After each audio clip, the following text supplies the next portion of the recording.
Hola estimados compatriotas, muy buenas tardes, los saludo con mucho gusto. Hoy es día jueves 7 de noviembre del año 2024, soy Alejandro Ponce Rivera, orgullosamente mexicano por nacimiento. En este video hablaremos de Alberto Pérez Dayán, concretamente hablaremos de qué le saben o qué le ofrecieron para que cambiara su voto. La opinión que en lo personal tengo de Alberto Pérez Dayán desde que ingresó a la Suprema Corte de Justicia de la Nación el 3 de diciembre de 2012 es la de un abogado mediocre, no estudioso y como consecuencia de ello ignorante de las leyes incluidas las leyes fiscales. Esta opinión no es novedosa ni surgió a partir de que dicho sujeto votó en contra de declarar inconstitucional la reforma judicial recién aprobada, ya que dicha opinión quedó plasmada desde noviembre de 2016, hace 8 años, en el libro de mi autoría titulado La nueva defensa fiscal,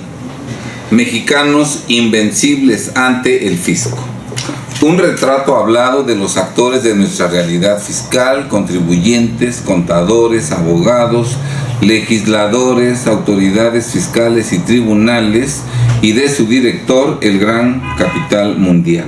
En este libro se incluye el plan del gran capital mundial para apoderarse de nuestros bienes y, desde luego, la estrategia para salvarnos a pesar de nuestro pésimo y traidor gobierno. Bien, estimados amigos, entonces lo que voy a decir no surgió en mi cabeza a partir de que en días recientes Alberto Pérez Dayán votó en contra de que se declare la inconstitucionalidad de la reforma judicial, sino es algo que yo he pensado de él prácticamente desde que empezó a actuar como ministro de la Suprema Corte, plasmado en el libro que ya indiqué, y esa opinión me voy a permitir compartirla con ustedes parcialmente, porque esa opinión hoy más que nunca cobra actualidad. Pero antes de ello me permitiré abordar 3 cuestiones previas. Este video se titula Alberto Pérez Dayán, ¿qué le saben o qué le ofrecieron para que cambiara su voto? Por lo tanto, abordo el primer punto. ¿Qué le saben a Alberto Pérez Dayán, que lograron forzarlo para que cambiara su voto y traicionara al pueblo de México? Bien, hoy en la mañana decidí hacer este video y decidí titularlo Alberto Pérez Dayán, ¿qué le saben a Alberto que lograron forzarlo para que cambiara su voto? Y estando desayunando, empecé a checar algunas historias de Facebook y encontré este tweet que dice que Van Pipe comparte que la Fiscalía General de la Ciudad de México y la Cámara de Diputados amenazan al ministro Alberto Pérez Dayán con abrirle un caso por abuso sexual y, lógicamente, cambió su voto y su opinión a favor de la 4T, ¿sí? No sé si esto sea real, no sé si esto sea verdadero o falso. Bueno, pero yo lo comparto porque está en redes sociales y supuestamente la Fiscalía General de la República y los diputados tienen conocimiento de actos con apariencia de delito de abuso sexual cometidos por parte de Alberto Pérez Dayán en contra de otra persona, y que ese conocimiento lo usaron para decirle o cambias de voto o vamos a formular una acción penal en tu contra al respecto, ¿sí?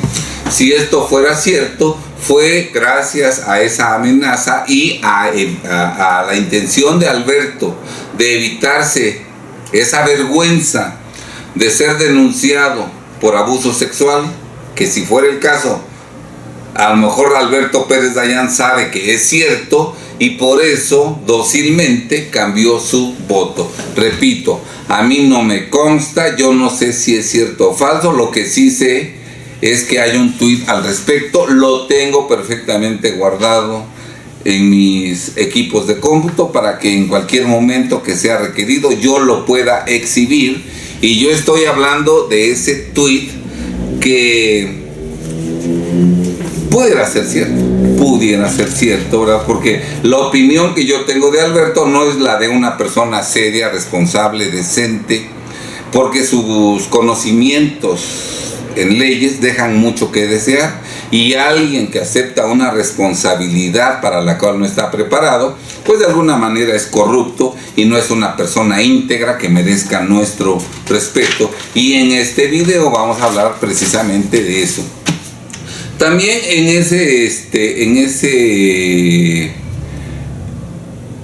ese momento vi otro tuit de Guacamala Leaks, en donde dice: mientras lloras por el Poder Judicial,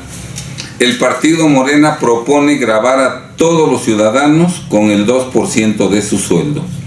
Si esta ley pasa, la Corte no puede hacerla inconstitucional gracias a la supremacía constitucional, y mencionan dos artículos que ni siquiera sé de qué ley sea, tampoco me consta que sea cierto, pero estimados amigos, el tiempo no se detiene y en el futuro próximo vamos a saber si esto es verdadero o es falso. Por lo pronto yo me permito compartirlo con ustedes citando la fuente que también tengo perfectamente guardada para respaldar por qué estoy diciendo lo que estoy diciendo, aclarando que yo no estoy señalando que esto sea verdadero, pero sí me interesa compartirlo con ustedes. Dice artículo 2: se crea el Fondo de Representación Legislativa cuyo objetivo es cubrir los gastos de representación de los diputados y senadores de la República Mexicana. Artículo 3, sección 1. Todo ciudadano mexicano que perciba ingresos sujetos a impuestos está obligado a contribuir con un 2% de su sueldo anual al Fondo de Representación Legislativa. Sección 2. Esta contribución se descontará mensualmente del sueldo del contribuyente y será depositada directamente en el Fondo de Representación Legislativa. Repito, yo no sé si sea cierto, si no sea cierto, bueno, pero se comparte esto. Aquí lo que me llama la atención es que parece ser, de acuerdo a estos dos artículos que reproducen, que parece ser que ese 2% va a ser formado con aportaciones forzosas de todos los empleados que reciben un sueldo al que les van a retener el 2% de su sueldo anual. No habla de que a los demás contribuyentes se les retenga. Por ejemplo, yo soy persona física, actividad empresarial y profesional, yo no recibo un sueldo, entonces ¿qué? Yo no participaría con el 2% de mis ingresos anuales, nada más lo van a hacer los empleados. Como vemos, siempre las pulgas se le cargan al perro callejero, ¿verdad? Entonces digo, no entiendo yo esta disposición, pero bueno, tampoco sé si es cierta o falsa. Bueno, pero estamos en México, y en México todo, hasta lo más increíble, todo puede ser posible, desafortunadamente. Muy bien, segunda cuestión que me gustaría abordar: si no le saben algo a Alberto Pérez Dayán, que yo creo que sí, no sé que le sepan, pero algo le han de saber, y por eso él doblegó su voluntad y votó en contra de que se declarara la inconstitucionalidad de la reforma constitucional, incluso afirmando que él siempre ha dicho que la Suprema Corte no tiene facultades para cuestionar la constitucionalidad de reformas constitucionales. Bien, la segunda cuestión sería: ¿qué le ofrecieron a Alberto Pérez Dayán que lograron comprarlo para que cambiara su voto y traicionara al pueblo de México? Bueno, si esta hipótesis fuera la correcta, que le ofrecieron algo a cambio de que votara en contra, ¿verdad? Pronto lo sabremos todos, si es que algún día próximo se llega a incorporar a alguno de los tres poderes de la Unión. Esta hipótesis también la considero posible, aunque no lo afirmo, pero puede ser posible, ¿verdad? Porque yo recuerdo que cuando él empezó a ser ministro de la Suprema Corte de Justicia de la Nación, le gustaban mucho las cámaras, andaba del tingo al tango, dando entrevistas, hablando mucho, se ve que es una persona vanidosa, ostentosa, ¿verdad? Y entonces obviamente si le endulzaron el oído, si le dijeron, mira, si tú votas en contra, te vamos a dar este cargo y vamos a hacer que tu nombre salga adelante, que seas más reconocido, etcétera. Bueno, podría ser. Recordemos que se utiliza con frecuencia para que cambies de opinión o el palo o el dulce, o el dulcecito, ¿verdad? O te amenazan para que cambies de opinión o te ofrecen regalos dulces para que digas que sí. Entonces, ¿qué es la realidad? Bueno, eso lo veremos más adelante todos, porque el tiempo no se detiene. Bien. Y finalmente, ahora sí, entramos en materia y vamos a analizar el planteamiento del problema jurídico que nos permitió descubrir desde 2013, a unos meses de haber ingresado como ministro de la Suprema Corte de Justicia de la Nación, la ignorancia grave de Alberto Pérez Dayán respecto del contenido de las leyes, incluidas las leyes fiscales, y también logramos descubrir el desgano, la flojera, la apatía y la negligencia con que desarrolla su labor jurídica como ministro de la Suprema Corte de Justicia de la Nación. Alberto Pérez Dayán ingresó como ministro de la Suprema Corte de Justicia de la Nación el 3 de diciembre del 2012. Supongo que lo propuso como ministro todavía Felipe Calderón Hinojosa. Felipe Calderón Hinojosa, que dejó de ser presidente el 30 de noviembre del 2012 y unos días después, ¿verdad? Ya ingresó a ocupar formalmente el cargo de ministro de la Suprema Corte de Justicia el 3 de diciembre de 2012. El 13 de marzo del 2013, 4 meses después, la segunda sala de la Suprema Corte de Justicia de la Nación aprobó una tesis de jurisprudencia, de la cual fue ministro ponente precisamente Alberto Pérez Dayán, jurisprudencia cuyo contenido es verdaderamente vergonzoso, producto de la total ignorancia de Alberto Pérez Dayán sobre las leyes fiscales y sobre la materia fiscal. En esa tesis de jurisprudencia, cuyo ponente fue Alberto Pérez Dayán, se resolvió la controversia sobre si en el juicio fiscal el contribuyente puede o no puede ofrecer y exhibir pruebas contables que no exhibió durante la revisión fiscal, visita domiciliaria o revisión de gabinete. Vamos a explicar este tema de manera tal que todos entendamos en qué consiste la problemática jurídica que fue resuelta y todos nos demos cuenta de la verdadera ignorancia de Alberto Pérez Dayán, que llevó a proponer una tesis que posteriormente fue aprobada por mayoría de 3 ministros de la segunda sala de la Suprema Corte, en donde dice algo que contradice abiertamente la ley. A mí, en lo personal, Alejandro Ponce Rivera, me daría vergüenza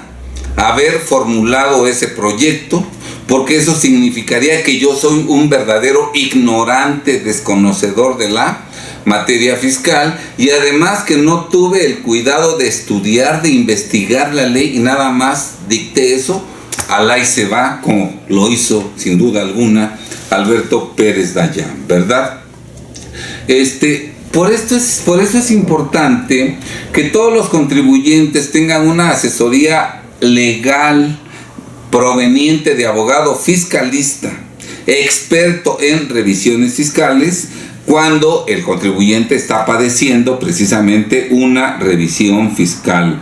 Es un verdadero error que un contribuyente reciba una revisión fiscal, una visita domiciliaria o una revisión de gabinete y que el contribuyente decida llevar a cabo esa visita domiciliaria únicamente con la asesoría de su contador público, pensando que cuando concluya la revisión y cuando le determinen un crédito fiscal, ese es el momento adecuado para defenderse, y ese es el momento adecuado para contratar a un abogado fiscalista que lo defienda y que impugne el crédito fiscal. Eso es un total error, porque precisamente la defensa de un contribuyente debe llevarse a cabo precisamente durante la práctica de las revisiones fiscales. Simplemente, si en una visita domiciliaria no entregas todas las pruebas contables que tienes en tu poder para desvirtuar las irregularidades que se te atribuyen en esa visita, cuando concluya la revisión, la defensa de tu crédito fiscal se va a complicar considerablemente, porque gracias a la jurisprudencia de Alberto Pérez Dayán, en el juicio de nulidad solo puedes exhibir las pruebas que hayas exhibido durante la revisión fiscal, de tal suerte que si en la revisión fiscal exhibiste pruebas incompletas, no exhibiste todas, y en el juicio de nulidad exhibes pruebas que no exhibiste durante la revisión fiscal, pues las pruebas novedosas que no exhibiste en la revisión fiscal no se te van a tomar en consideración. Y si esas pruebas novedosas demostraran que tú no violaste la ley, que tú no incurriste en omisiones, que tú no debes lo que te están cobrando, por no haber ofrecido esas pruebas durante la revisión fiscal, el Tribunal Federal de Justicia Administrativa no las va a examinar gracias a la jurisprudencia de Alberto Pérez Dayán, que dice que todas las pruebas que no exhibiste en la revisión fiscal no se te deben admitir en el juicio de nulidad, y en estas circunstancias llegas totalmente en una situación desventajosa al juicio de nulidad. Por eso, repito, es importante que los contribuyentes sean asesorados desde la revisión fiscal por abogados fiscalistas expertos en revisiones fiscales. El problema que tienen los contribuyentes, y es un problema grave, y es un problema que no tiene solución, es que los abogados fiscalistas no saben atender revisiones fiscales. Los abogados fiscalistas se pueden hacer demandas de machote que se pierden cobrándote muy barato, pero porque saben que sus demandas se van a perder, pero no conocen cómo se maneja una revisión, y menos cómo se maneja una revisión para lograr desvirtuar la mayor parte de irregularidades que falsamente te atribuye la autoridad, de tal suerte que si la autoridad te quiere cobrar este monto, gracias a la participación eficaz y profesional de tu abogado fiscalista, esas diferencias se conviertan en una verdadera insignificancia, gracias a que el abogado fiscalista pudo desvirtuar la mayor parte de las irregularidades que falsamente se te atribuían. Pero repito, desafortunadamente no hay abogados que sean expertos en este tema. Nosotros, y perdonen que hable de mí, bueno, pero yo hablo de lo que yo he hecho, ¿verdad? Nosotros somos el único despacho que desde hace más de 35 años, desde 1980, ¿verdad?, recurrente, habitual y profesionalmente, nos hemos dedicado a asesorar con eficacia y de manera exitosa a contribuyentes en toda la República durante la práctica de revisiones fiscales, logrando en todos los casos que esas revisiones fiscales concluyan con la determinación de diferencias de impuesto mínimas, totalmente insignificantes comparadas con las que en un principio pretendía cobrar la autoridad fiscal, gracias precisamente a que durante las revisiones fiscales nosotros hemos logrado ir desvirtuando todas las irregularidades que falsamente se le atribuyen a la autoridad, al particular revisado, dejando únicamente aquellas que efectivamente son reales, ¿verdad? Y bueno, si realmente esas diferencias son reales, lo más inteligente es pagarlas, con descuentos incluso durante la revisión fiscal, con reducción al 100% de multas, ¿verdad? logrando salvar el patrimonio de nuestros clientes, logrando salvar. Entonces, pues, pero bueno, vamos a hablar pues ya del problema que nos ocupa y que nos permitió descubrir que Alberto Pérez Dayán pues es un ignorante en la materia fiscal. Bien, la cuestión a dilucidar es la siguiente. El contribuyente en el juicio, cuando va a impugnar el crédito que le cobra la autoridad como resultado de la revisión fiscal, en el juicio puede ofrecer pruebas que no exhibió en la revisión fiscal, o no puede en el juicio exhibir pruebas que no exhibió en la revisión fiscal.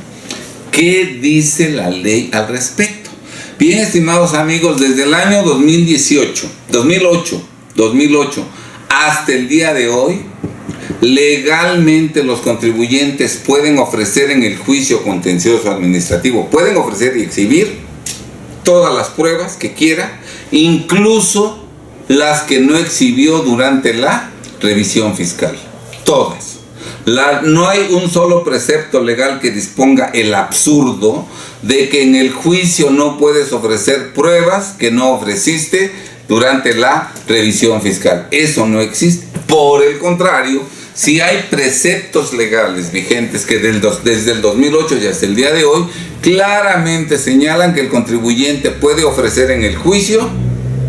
pruebas que no exhibió durante la revisión fiscal. Y todo esto nosotros lo comentamos desde el año de 2016, exactamente al publicar esta obra jurídica, La Nueva Defensa Fiscal. Lo que yo voy a decir a partir de este momento no lo conoce ningún abogado fiscalista. No lo conoce ningún abogado fiscalista. Reto a que algún abogado fiscalista me demuestre que lo que voy a decir de aquí en adelante lo hizo valer en una demanda, lo publicó en algún artículo, lo dijo en un curso, en una conferencia, lo dijo en un video o lo publicó en un libro. Nadie ha dicho en México la información que nosotros vamos a compartir a partir de este momento, que nosotros publicamos en noviembre del 2016. Bien. El 1 de enero de 2008 se reformó el último párrafo del artículo 46 del Código Fiscal de la Federación para que dispusiera que concluida la visita en el domicilio fiscal para iniciar otra a la misma persona, se requerirá nueva orden. En el caso de que las facultades de comprobación se refieran a las mismas contribuciones, aprovechamientos y periodos, solo se podrá efectuar una nueva revisión cuando se comprueben hechos diferentes a los ya revisados. Esto es, a mí ya me revisaron el 2019. La autoridad me puede volver a revisar el ejercicio 2019. Aquí la ley claramente dice que sí podrá la autoridad otra vez revisarme el 2019, aunque ya me lo haya revisado, ¿verdad? Si la autoridad comprueba hechos diferentes a los ya revisados. En la primera revisión me revisó algunos hechos, pero ahora conoce otros hechos que no me revisó en la primera revisión respecto del ejercicio 2019. Bueno, respecto de esos hechos novedosos, la autoridad puede volver a revisarme el ejercicio fiscal de 2019. Y esto es lo nuevo. Lo que viene a continuación es lo novedoso que entró en vigor en 2008. La comprobación de hechos diferentes deberá estar sustentada, entre otras cosas, en la documentación aportada con los contribuyentes, en los medios de defensa que promuevan en contra de un crédito fiscal y que no hubiera sido exhibida ante las autoridades fiscales durante el ejercicio de las facultades de comprobación previstas en las disposiciones fiscales, a menos que, en este último supuesto, la autoridad no haya objetado de falso el documento en el medio de defensa correspondiente, pudiendo haberlo hecho, o bien, cuando habiéndolo objetado, el incidente respectivo haya sido declarado improcedente. Este artículo estuvo vigente hasta el 31 de diciembre del 2013, del 1 de enero del 2008 al 31 de diciembre del 2013, pero el 1 de enero del 2014 entró en vigor otro artículo que dice exactamente lo mismo. Bueno, otro artículo dice lo mismo desde el 2008. Igualmente, el 1 de enero de 2008 se reformó el último párrafo del artículo 50 del Código Fiscal para que dispusiera que siempre se podrá volver a determinar contribuciones o aprovechamientos omitidos correspondientes al mismo ejercicio previamente revisado cuando se comprueben hechos diferentes. La comprobación de hechos diferentes deberá estar sustentada en la documentación aportada por los contribuyentes en los medios de defensa que promuevan que no hubiera sido exhibida ante las autoridades fiscales durante el ejercicio de las facultades de comprobación, de conformidad con lo previsto en el último párrafo del artículo 46. Bien, vamos a explicar brevemente y todo el mundo va a entender, este tema. Bien. La comprobación de hechos diferentes deberá estar sustentada en la documentación aportada por los contribuyentes en los medios de defensa que promuevan y que no hubiera sido exhibida ante las autoridades fiscales durante el ejercicio de las facultades de comprobación, a menos que en este último supuesto la autoridad no haya objetado de falso el documento en el medio de defensa correspondiente, pudiendo haberlo hecho, o bien cuando habiéndolo objetado el incidente respectivo haya sido declarado improcedente. Bien, resulta que yo promuevo un juicio fiscal en contra de un crédito fiscal proveniente de una revisión fiscal. Puede ser visita domiciliaria, puede ser revisión de gabinete. En esa visita domiciliaria o en esa revisión de gabinete, el contribuyente no exhibió toda su documentación comprobatoria, probablemente no exhibió las balanzas de comprobación, no exhibió documentación comprobatoria, no exhibió estados de cuenta bancarios, no exhibió balanzas de comprobación, pólizas de ingresos, póliza diario, libros de contabilidad, no exhibió todo. Me encomiendan su defensa. La pregunta es, ¿yo puedo ofrecer en el juicio pruebas que no exhibió el contribuyente durante la revisión fiscal? Bueno, los dos artículos que acabo de leer dicen lo siguiente, que la autoridad puede volver a revisarme el mismo ejercicio ya revisado en donde vino el primer crédito fiscal, si yo al impugnar ese crédito fiscal en los medios de defensa que yo interponga ofrezco pruebas que no fueron exhibidas ante la autoridad fiscal, ¿verdad?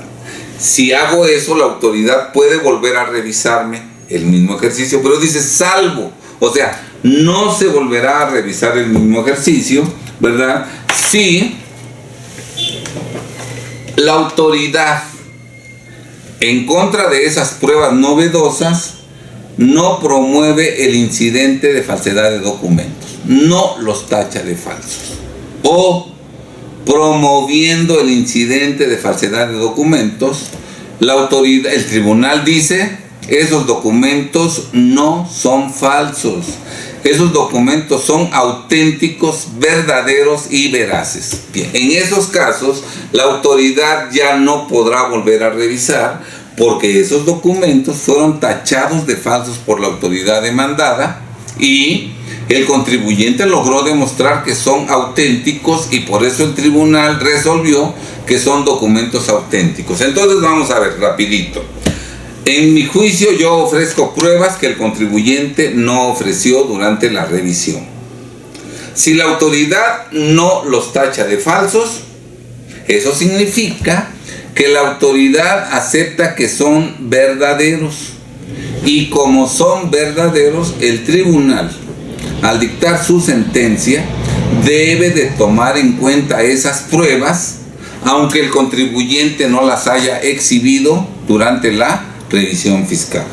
Segundo supuesto, las pruebas novedosas que yo exhibo, la autoridad demandada las tacha de falsas y promueve en su contra el incidente de falsedad de documentos, pero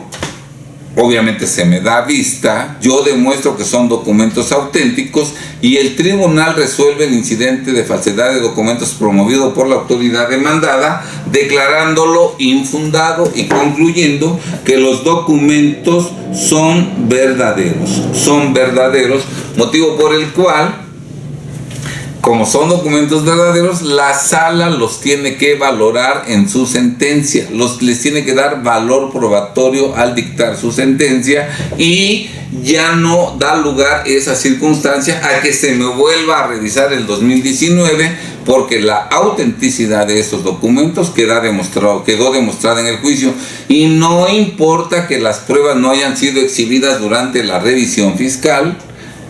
Esos documentos deben ser valorados en la sentencia. Y si con esos documentos demostramos que el contribuyente no debe lo que le cobran, el crédito fiscal debe ser totalmente anulado. Bien, el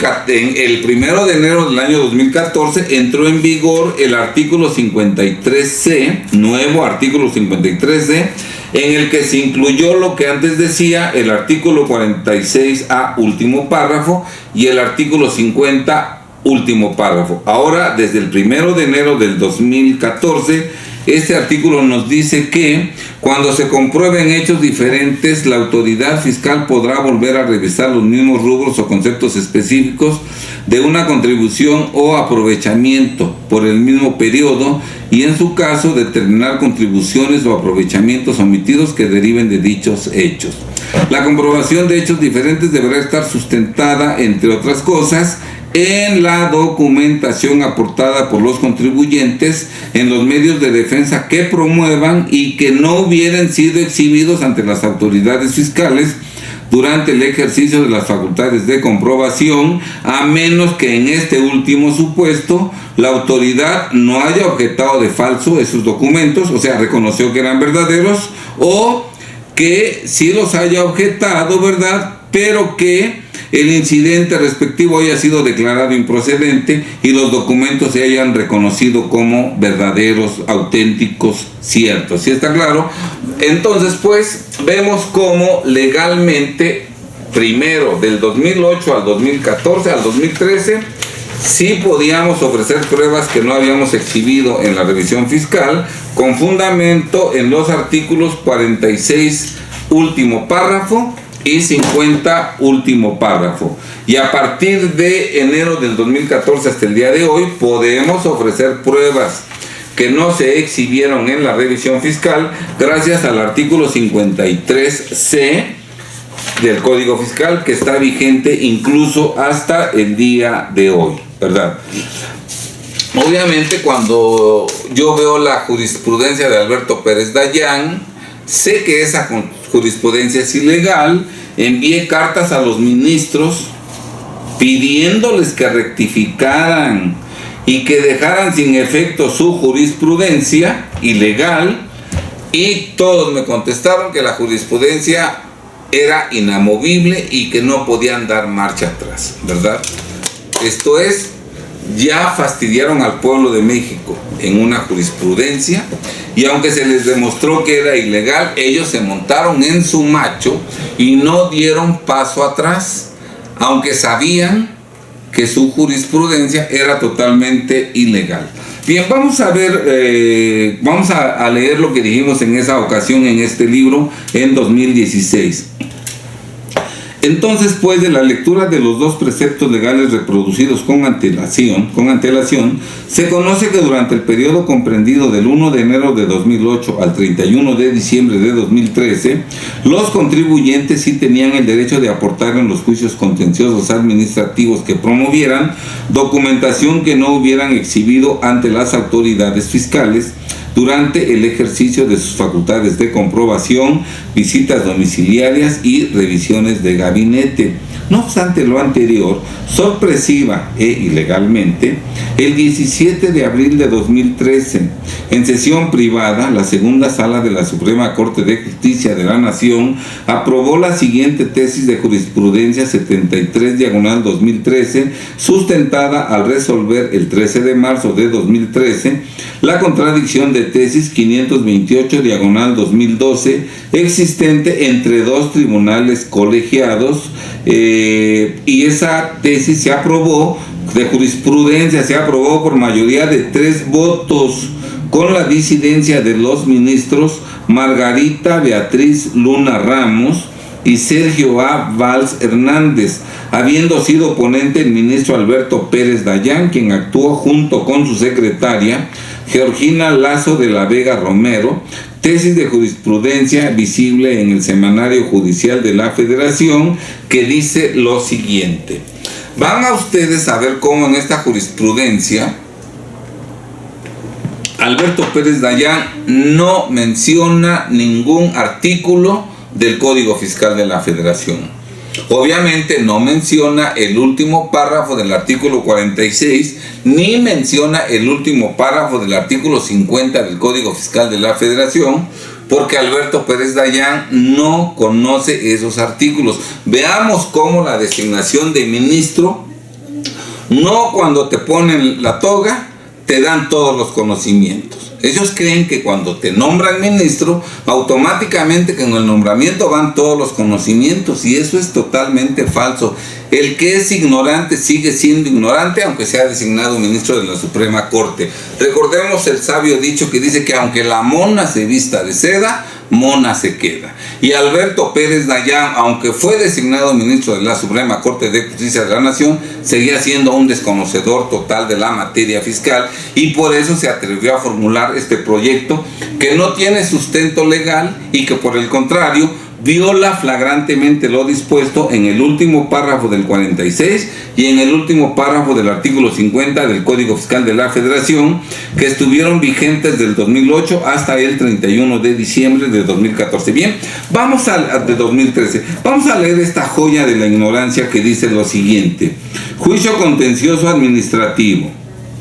El principio de litis abierta que lo rige no implica para el actor una nueva oportunidad de ofrecer las pruebas que, conforme a la ley, debió exhibir en el procedimiento de origen o en el recurso administrativo procedente, estando en posibilidad de hacerlo. Con esto se modificó la jurisprudencia, una jurisprudencia que estuvo vigente desde 2001. Y dice Alberto, esta segunda sala de la Suprema Corte de Justicia de la Nación modifica la jurisprudencia referida al considerar que el principio de litis abierta, derivado del artículo 1 de la Ley Federal de Procedimiento Contencioso Administrativo, cobra aplicación únicamente cuando la resolución dictada en un procedimiento administrativo se impugna a través de un recurso administrativo procedente antes de acudir al Tribunal Federal de Justicia Fiscal y Administrativa, y se traduce en la posibilidad de que el actor, el contribuyente, se traduce en la posibilidad para el actor, para el contribuyente, de formular conceptos de impugnación no expresados en el recurso.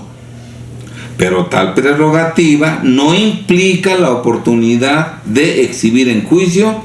los medios de prueba que, conforme a la ley, debió presentar en el procedimiento administrativo de origen, en la revisión fiscal o en el recurso de revocación, para desvirtuar los hechos u omisiones advertidos por la autoridad administrativa, estando en posibilidad legal de hacerlo, de haber sido esa la intención del legislador, de haber sido esa la intención del legislador, así lo habría señalado expresamente, como lo hizo tratándose del recurso de revocación previsto en el Código Fiscal de la Federación, en el que por excepción se concede al contribuyente el derecho de ofrecer las pruebas que por cualquier motivo no exhibió ante la autoridad fiscalizadora para procurar la solución de las controversias fiscales en sede administrativa con mayor celeridad posible y evitar su impugnación en sede jurisdiccional. Esto porque la autoridad administrativa puede ejercer cualquiera de las acciones inherentes a sus facultades de comprobación y supervisión, como lo es, entre otras, solicitar información a terceros para compulsarla con la proporcionada por el recurrente o revisar los dictámenes emitidos por los contadores públicos autorizados, lo que supone contar con la competencia legal necesaria y los elementos humanos y materiales que son propios de la administración pública. Por tanto, tal prerrogativa no puede entenderse extendida al juicio contencioso administrativo, pues no sería jurídicamente válido declarar la nulidad de la resolución impugnada con base en el análisis de pruebas que el particular no presentó en el procedimiento de origen o en el recurso administrativo, estando obligado a ello y en posibilidad legal de hacerlo, como lo prescribe el artículo 16 constitucional, al indicar que los gobernados deben conservar la documentación indispensable para demostrar el cumplimiento de las disposiciones fiscales y exhibirla cuando sea requerida por la autoridad administrativa en ejercicio de sus facultades de comprobación. Estimar lo contrario significaría sostener que el Tribunal Federal de Justicia Fiscal y Administrativa puede sustituirse a las facultades propias de la autoridad fiscal y declarar la nulidad de sus actos por causas atribuibles al particular. Lean la jurisprudencia, ustedes la pueden conseguir directamente del semanario judicial. Bueno, pero en todo lo que leí no se mencionó un solo artículo. No hay un solo artículo de ley vigente que diga, que exprese las tonterías que dijo Alberto Pérez Dayán en esta jurisprudencia. No hay esto que dice aquí, no lo dice ningún precepto legal, son inventos de Alberto Pérez Dayán, que solo Dios sabe de dónde sacó, ¿verdad? Porque nada de esto dice la ley, y todavía incurre en una falsedad, porque dice, si hubiera sido la intención del legislador que el contribuyente pudiera aportar en el juicio pruebas que no exhibió ante la autoridad fiscalizadora en la revisión fiscal, así lo habría señalado expresamente el artículo 46, último párrafo, el artículo 50, último párrafo del Código Fiscal de la Federación, expresamente señalaron que en el juicio fiscal los contribuyentes pueden ofrecer pruebas que no exhibieron en la revisión fiscal. Que si esas pruebas novedosas que no se exhibieron en la revisión fiscal, la autoridad no las objeta ni tacha de falsas ni promueve en su contra el incidente de falsedad de documentos, esas pruebas novedosas tienen que ser valoradas por el tribunal. Y que si la autoridad formulaba el incidente de falsedad de documentos en contra de las pruebas novedosas no exhibidas en la revisión fiscal, pero se confirmaba la veracidad, la autenticidad de esas pruebas, el tribunal tenía que valorarlas en su sentencia. Vemos pues cómo por un lado Alberto Pérez Dayán dice tontería tras tontería que no están previstas en ningún precepto legal vigente, y por otro lado contradice abiertamente lo que dice el último párrafo del 46 y el último párrafo del 50, diciendo que ningún precepto legal dispone que en el juicio se puedan ofrecer pruebas no exhibidas en la revisión fiscal, cuando sí lo disponen tanto el 46 último párrafo como el 50 último párrafo, misma disposición que está vigente desde el 2014 hasta el día de hoy en el artículo 53C del Código Fiscal de la Federación. Bien, nosotros decimos en este libro, en esta tesis de jurisprudencia en abierta contravención a lo dispuesto en los artículos 46 último párrafo y 50 último párrafo del Código Fiscal, textos vigentes en 2013, la segunda sala de la Suprema Corte resolvió que los contribuyentes no tienen el derecho y la oportunidad de exhibir en el juicio contencioso administrativo los medios de prueba que conforme a la ley debieron presentar en la revisión fiscal, visita domiciliaria o revisión de gabinete o en el recurso de revocación, agregando que de haber sido esa la intención del legislador, así lo habría señalado expresamente, como lo hizo tratándose del recurso de revocación previsto en el Código Fiscal de la Federación, señalamiento ilegal expresado por los 3 ministros que aprobaron por mayoría esta tesis de jurisprudencia, entre ellos el ponente Alberto Pérez Dayán y su secretaria Georgina Lazo de la Vega Romero, que demuestra plenamente que no conocen el contenido de dichos artículos vigentes en 2013,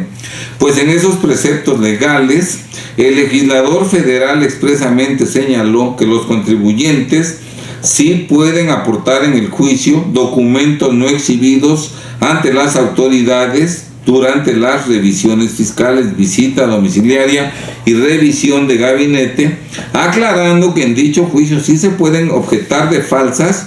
las pruebas documentales aportadas por el actor mediante la promoción del incidente de falsedad de documentos,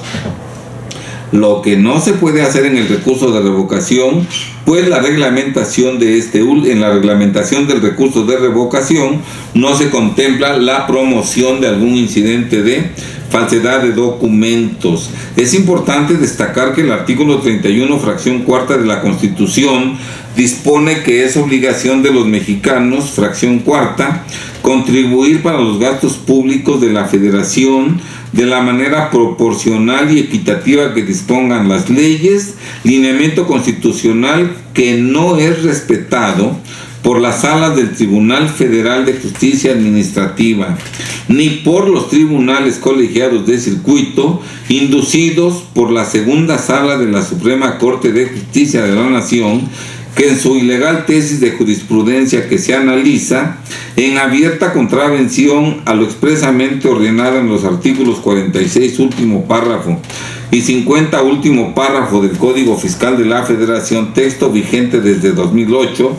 resolvió esa jurisprudencia el absurdo de que los contribuyentes no tienen el derecho de aportar al juicio contencioso administrativo pruebas documentales no exhibidas ante la autoridad fiscal durante el desarrollo de las visitas domiciliarias y revisiones de gabinete, en virtud de que con dicho ilegal e inconstitucional proceder de no valorar las pruebas aportadas en el juicio,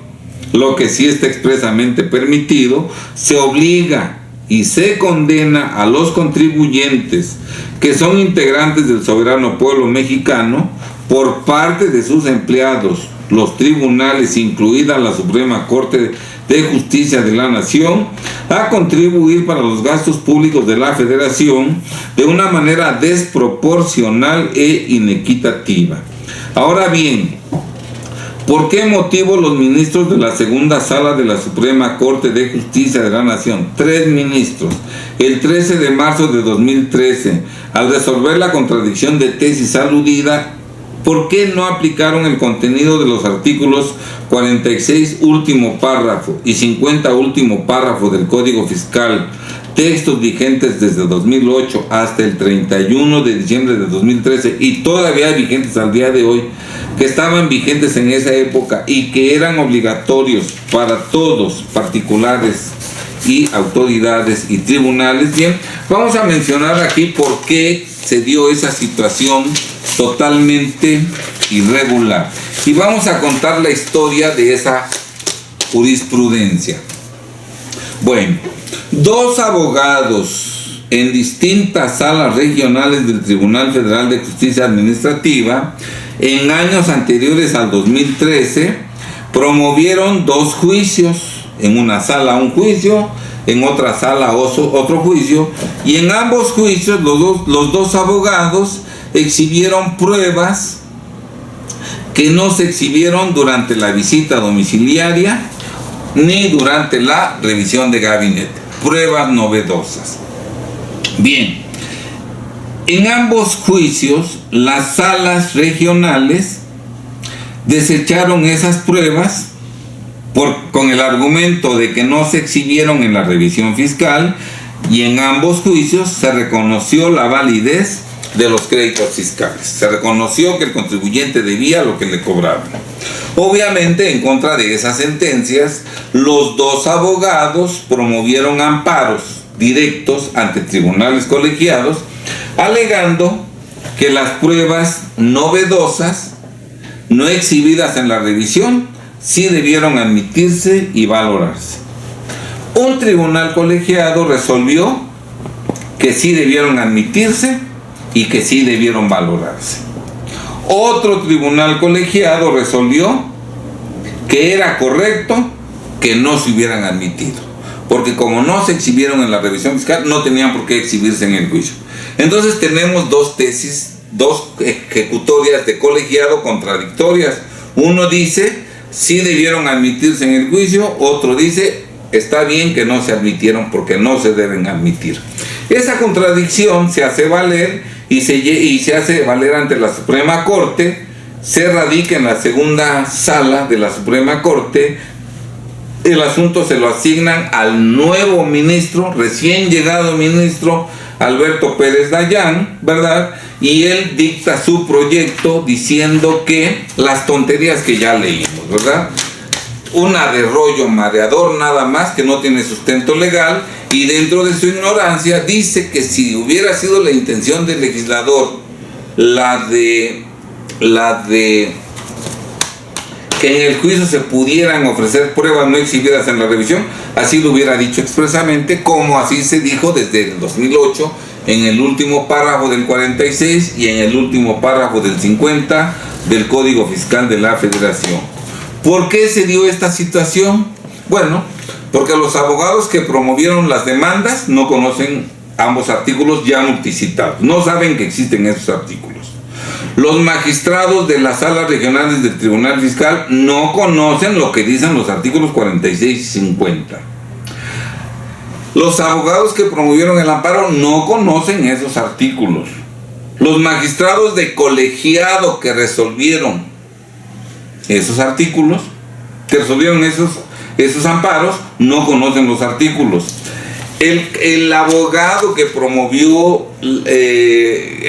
y la Suprema Corte que resolvió esa contradicción de tesis, no conocen los artículos ni el 46 ni el 50, ni obviamente sus secretarios. Por eso, aunque el artículo 46 y el 50 últimos párrafos señalan lo contrario, en la jurisprudencia resuelven esas tonteras que ya hemos leído, en donde dicen que en el juicio no se pueden ofrecer pruebas que no se hayan exhibido ante la autoridad fiscal durante la revisión fiscal, ¿verdad? Como vemos, la ignorancia no nada más existe en los ministros de la Suprema Corte. También existe en algunos magistrados de tribunales colegiados. También existe en algunos magistrados del Tribunal Fiscal de la Federación o Federal de Justicia Administrativa, y también existe en abogados litigantes, porque esta ilegal jurisprudencia es responsabilidad de todos los que intervinieron en esos casos. Bien, los ilegales señalamientos antes reproducidos constituyen prueba plena de que el ministro Alberto Pérez Dayán y sus secretarios Georgina Lazo de la Vega Romero, Óscar Vázquez Moreno y Fanuel Martínez López no conocen el contenido del último párrafo del 53C del Código Fiscal de la Federación, que entró en vigor el 1 de enero del 2014, que dispone exactamente lo contrario a lo que dichos servidores públicos resuelven, o peor aún, que conociendo dicho texto legal actualmente en vigor, de manera ilegal y probablemente en forma delictiva, sin rubor ni pudor, redactan sus ejecutorias después del 2014, violando abiertamente el contenido del último párrafo del artículo 53 del Código 53C del Código Fiscal de la Federación, que entró en vigor el 1 de enero de 2014. En la página de internet Suprema Corte de Justicia gov.mx aparece publicado el currículum vitae del ministro Alberto Pérez Dayán, en cuya parte conducente se indica lo siguiente: actividades profesionales. Actualmente se desempeña como ministro de la Suprema Corte de Justicia de la Nación, adscrito a la segunda sala, habiendo sido antes juez primero de distrito en el estado de Yucatán, juez quinto de distrito en materia penal en el Distrito Federal, magistrado del primer tribunal colegiado del 14º circuito y magistrado del 8º tribunal colegiado en materia civil, así como del 7º tribunal colegiado en materia administrativa, ambos del primer circuito. Parece ser, esto es de mi boca, parece ser que este ministro ha trabajado toda su vida dentro del Poder Judicial de la Federación. Encontramos que este ministro previamente fue juez de distrito en el estado de Yucatán, donde conoció de todas las ramas del derecho. Recordemos que el que mucho aprieta, poco abarca. El que mucho sabe no es experto en nada, ¿verdad? Es ajonjolí de todos los moles. Fue juez de distrito en materia penal en el Distrito Federal, en materia penal, no en materia fiscal. Fue magistrado del Tribunal Colegiado del 14º Circuito, donde conoció de todas las ramas del derecho. No es experto en derecho administrativo ni en derecho fiscal. Fue magistrado del Tribunal Colegiado en materia civil, no es fiscalista, y fue magistrado del Tribunal Colegiado en materia administrativa, los dos últimos del primer circuito. Algunos años estuvo de magistrado de un tribunal colegiado en materia administrativa, bueno, pero no en esos años que fue magistrado del colegiado en materia administrativa, no tuvo la oportunidad de conocer los artículos 46 último párrafo ni 50 último párrafo del Código Fiscal de la Federación. Es decir, durante su extensa trayectoria dentro del Poder Judicial de la Federación, ha manejado prácticamente todas las ramas del derecho y solo en los últimos años se centró en la materia administrativa, lo que de alguna manera evidencia que dicho ministro no es especialista fiscal, ya que no conoce toda la materia fiscal y especialmente no conoce el contenido del Código Fiscal de la Federación, lo que explica que no justifica que en la tesis de jurisprudencia que se viene analizando no haya invocado ni aplicado los artículos 46 y 50 multicitados del Código Fiscal, cuyo texto entró en vigor en 2008, que expresamente señala lo que ya hemos dicho hasta el cansancio, ¿verdad?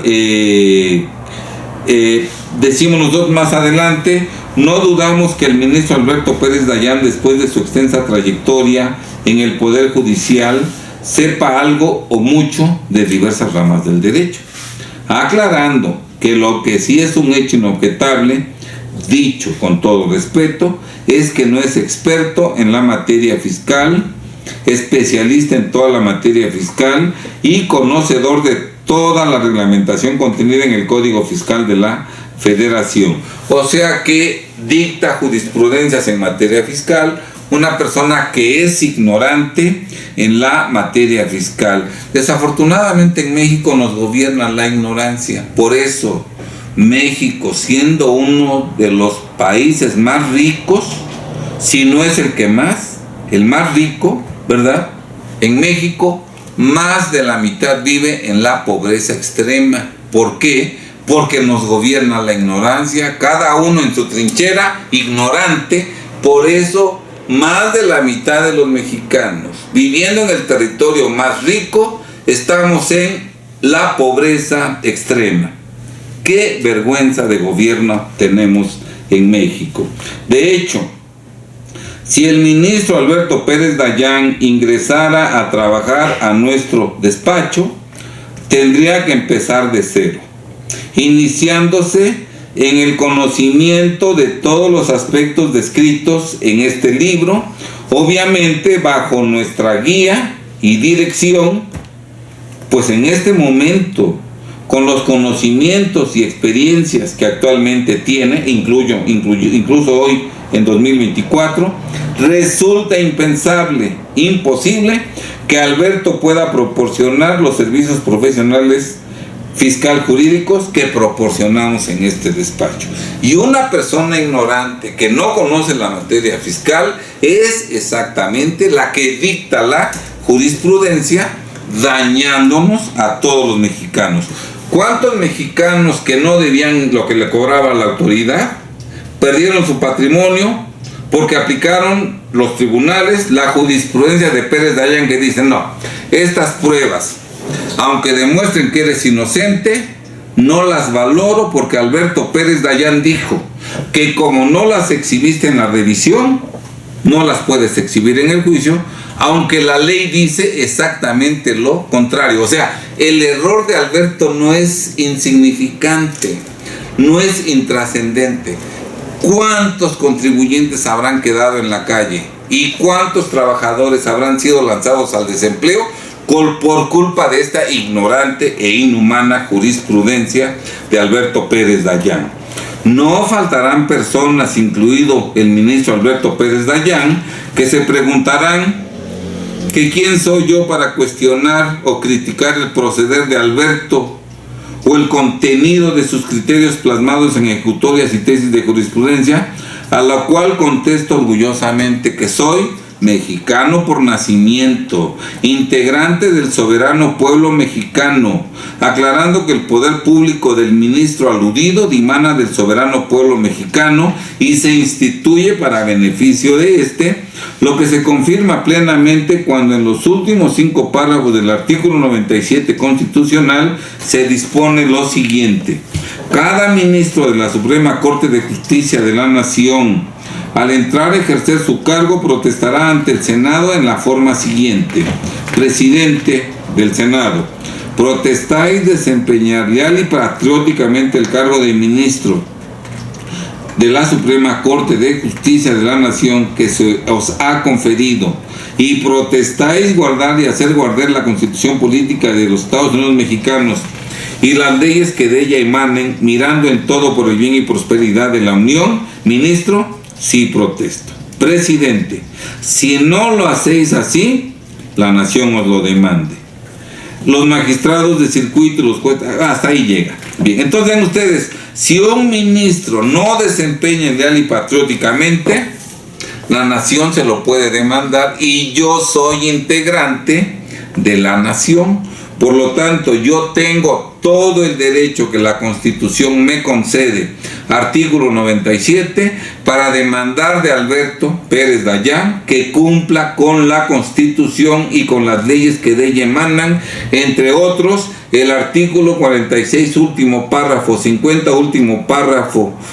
del Código Fiscal vigente de 2008 a 2013, y que cumpla con el artículo 53C del Código Fiscal texto vigente a partir del 2014 y hasta el día de hoy. Si el ministro Alberto Pérez Dayán, al redactar la ilegal tesis de jurisprudencia multicitada que se analiza, violatoria de los artículos que ya mencionamos, no desempeñó leal y patrióticamente su cargo, no guardó el artículo 128 constitucional ni los artículos que ya hemos mencionado en repetidas ocasiones,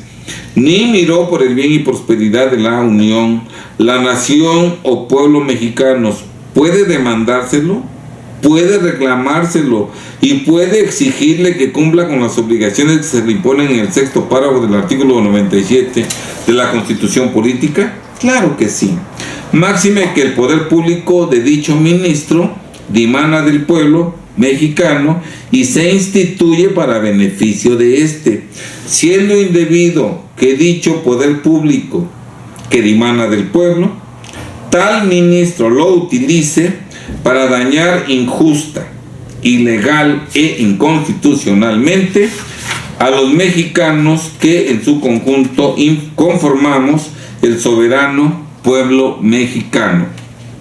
Ahora bien, si la nación o pueblo mexicano sí pueden demandar y reclamar a Alberto Pérez Dayán, exigiéndole que cumpla con sus obligaciones impuestas en el 6º párrafo del 97 de la Constitución, es claro que tal demanda, reclamo y exigencia la podemos realizar en lo individual los mexicanos por nacimiento que formamos parte integrante del soberano pueblo mexicano, máxime que el gobierno, incluido dicho ministro, no son nuestros jefes o patrones,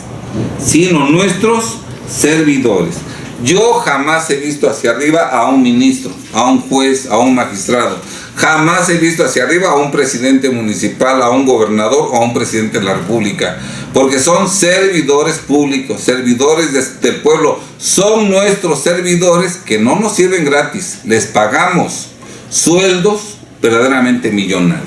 Son nuestros empleados. Si a Alberto no le gusta que le digamos esto, bueno, ¿para qué se ocupa como empleado público? Y a mí no me gusta que me digan nada. Por eso yo no trabajo en el gobierno, yo ni de Angora, Entonces, pues,